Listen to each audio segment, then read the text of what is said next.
Jangan sampai dunia melalaikan kita dari akhirat. Kalau enggak sampai melalaikan, enggak apa-apa. Kita boleh mencintai pasangan, kita boleh bersenang-senang dengan pasangan. Kalau enggak ada pasangan, sabar dulu. Kita boleh punya kendaraan yang bagus, kita boleh punya, kalau di sini al-khailul musawwamah. Kita boleh punya onta ataupun kuda yang bagus. Musawwamah itu kuda dan onta yang mahal loh. Harga kuda Nabi itu di atas 300 juta. Harga onta Nabi itu mungkin sekitar 2 miliar. Harga Alphard 1 miliaran ya. Berarti lebih mahal daripada Alphard. Boleh nggak kita misalnya bercita-cita pengen punya Alphard? Boleh. Asalkan jangan sampai kita korupsi. Jangan sampai kita bohong, jangan sampai kita curang, jangan sampai kita ngezolimin orang lain yang nanti merugikan dunia dan akhirat kita. Boleh nggak kita berharap punya istri yang cantik? Saya belum jawab. Boleh nggak sih? Yang di atas pengen punya suami yang keren, boleh nggak?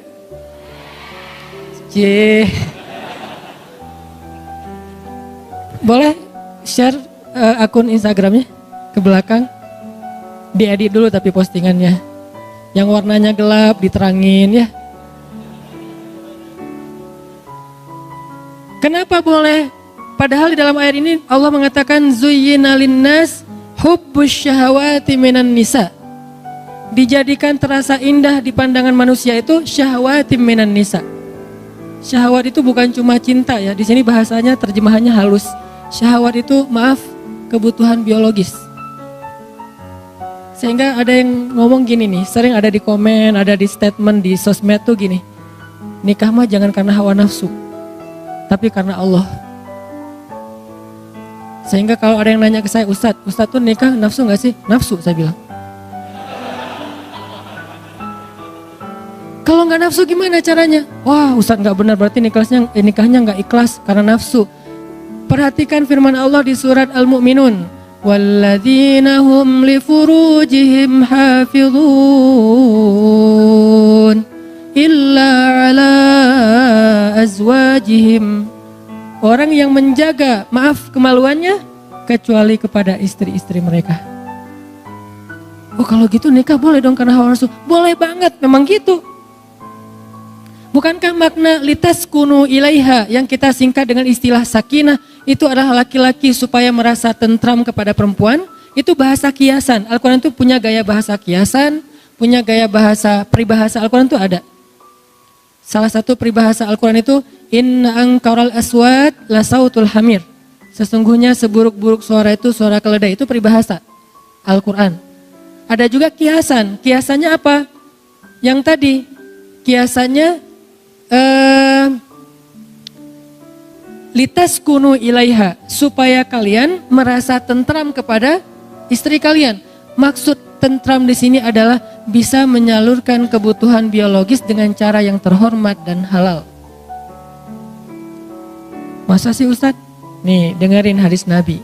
Ada seorang sahabat nanya ke Nabi gini, ya Rasulullah, memangnya kalau seorang laki-laki menyalurkan kebutuhan biologisnya kepada perempuan istrinya, itu berpahala gak sih Rasul? Syahwat kepada istri, pahala gak sih Rasul? Nabi balik bertanya, kalau dia menyalurkannya kepada selain istrinya, dosa gak? Dosa. Begitu juga kalau dia melakukannya kepada istri yang sah, maka dia menjadi pahala dan ibadah. Oh kalau gitu harus hawa nafsu? Iya.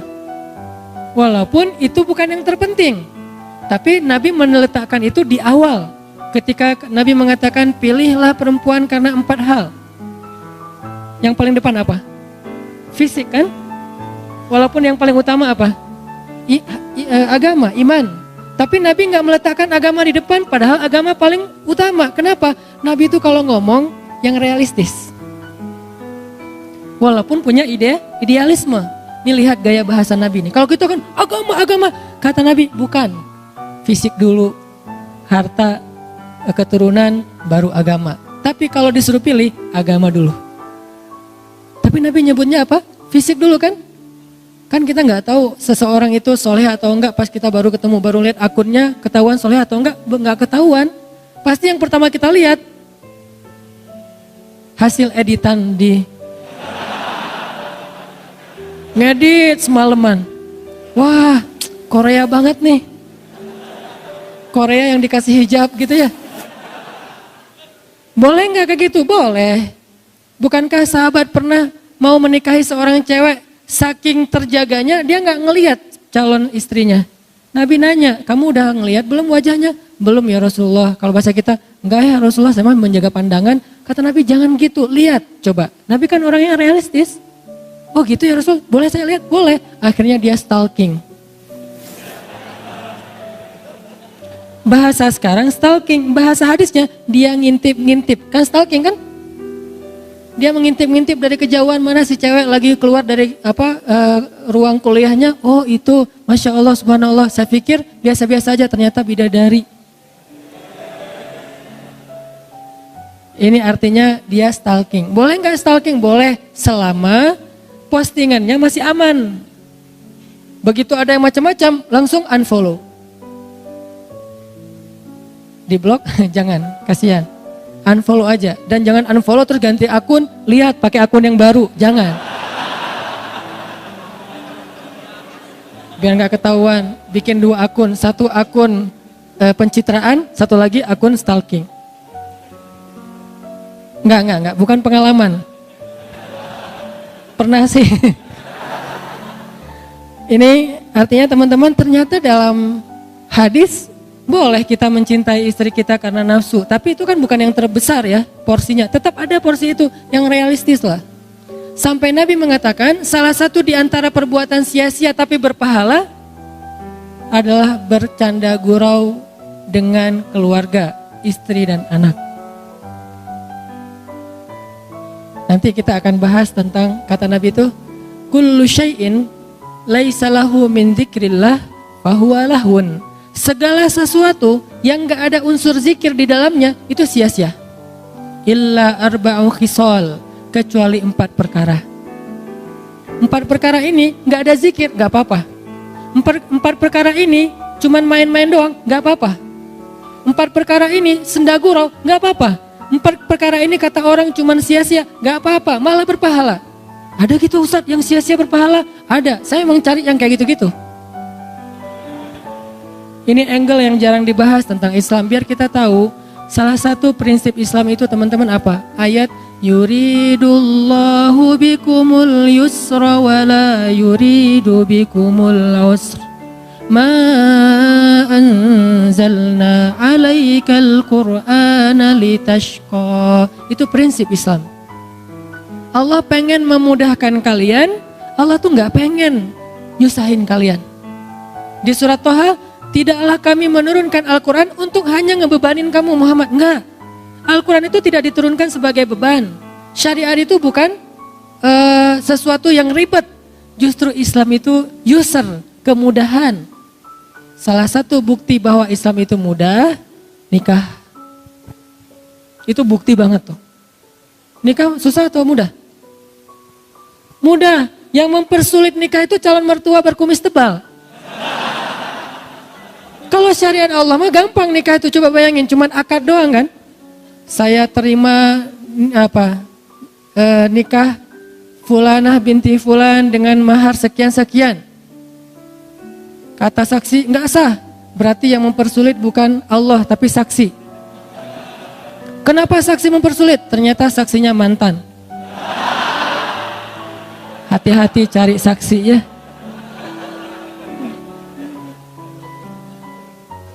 Udah akad benar? Enggak. Oh ulangi lagi. Sah saksi? Belum.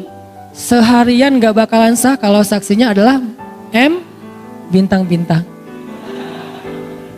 Cari saksi itu yang netral. Yang udah move on. Ustadz, insya Allah ya. Nih teman-teman, artinya akad nikah itu sederhana loh. Kalau kita gak bisa akad dengan bahasa Arab, maka kita bisa pakai bahasa Indonesia. Nggak bisa hafal, boleh nyontek. Salah bisa diulang. Salah lagi bisa diulang. Nggak boleh sampai 3 kali salah passwordnya dikunci. Nggak ada tuh.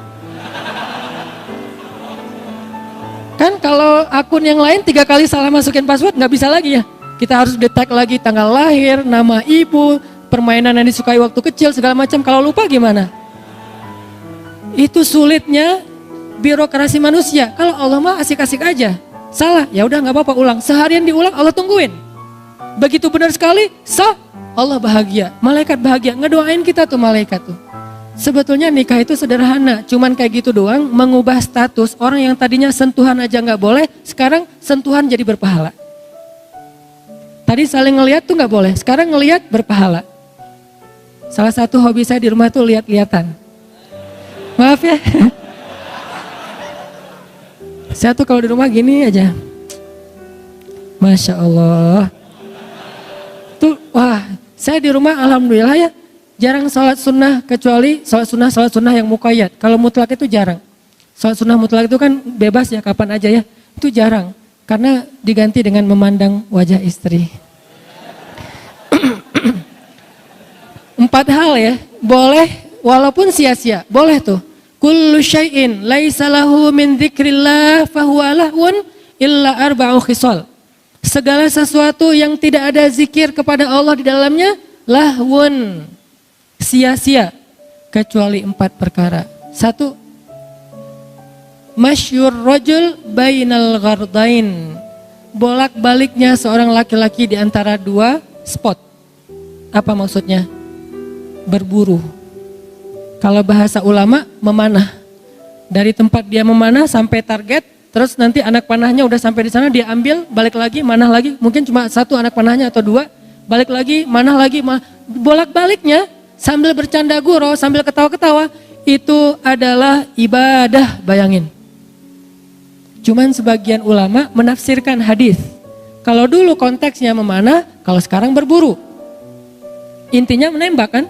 Bisa berburu pakai senapan angin, bisa berburu dengan senapan senjata api, bisa juga latihannya yang kecil-kecil dulu, paintball, airsoft gun. Intinya belajar nembak. Dan itu walaupun ketawa, walaupun bercanda, berpahala, bayangin. Makanya saya bilang ada main juga dalam Islam, malah berpahala. Kalau niatnya apa? Karena Allah SWT. Tinggal niat doang yang dirubah. Oh, saya pengen belajar nembak nih. Pakai apa? Senapan angin dulu deh. Kan olahraga nih. Nanti gede sebelah gitu. Udah. Atau paintball yang standar-standar dengan niat ukhuwah, silaturahim, mendekatkan kesolidan organisasi.